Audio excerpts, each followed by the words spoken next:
আজকে আমার দিনটা সুন্দরভাবেই ছিল। তারপরে আজকে সুন্দর একটা ওয়েদার ছিল, তারই মধ্যে বৃষ্টি। আর আপনারা যারা রোজা রাখেন, রোজা রাখার পরে এই বৃষ্টি দেখে আপনাদের কেমন অনুভূতি অবশ্যই কমেন্টে জানাবেন।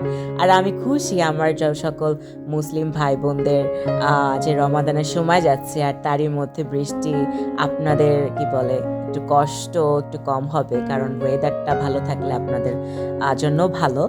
তো যাই হোক, তারপরে হচ্ছে একটা কফি খেতে খেতে আমি বৃষ্টি উপভোগ করছিলাম। আর আজকে লাঞ্চে খুব মজার একটা ফ্রাইড রাইস খেয়েছি আর সাথে হচ্ছে পেরি পেরি চিকেন। এইটা দিয়ে হচ্ছে আমরা লাঞ্চ করেছিলাম। তারপরে হচ্ছে বাসায় চলে আসলাম মানে কাজ থেকে।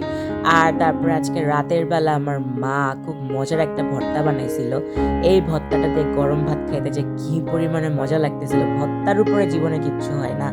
তারপরে আমার মা হচ্ছে মামাবাড়ি থেকে এই মাছটা নিয়ে আসলে, এটার নাম হচ্ছে শাপলা পাতার মাছ বা শঙ্কর মাছ বলা হয়। এটার টেস্ট অনেক মজা। আপনারা কে কে খেয়েছেন শাপলা পাতার মাছ? আমি অনেক ছোটবেলায় খেয়েছিলাম আর অনেক বছর পর আজকে খাইলাম। আমার ভালোই লাগলো। এভাবে আজকের দিনটা আমি পার করলাম।